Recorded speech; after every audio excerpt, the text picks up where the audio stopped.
Amsterdam. Cleveland!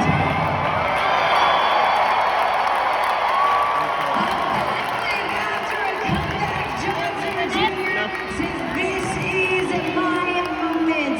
I'm taking it back.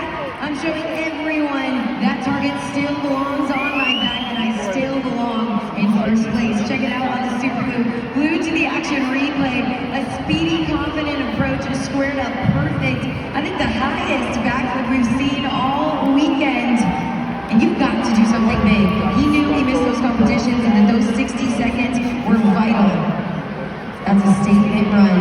He's up against a score to beat right now.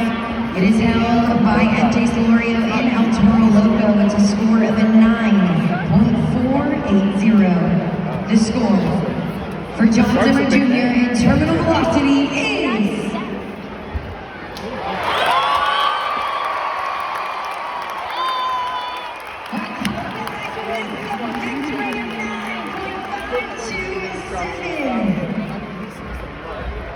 Freestyle call.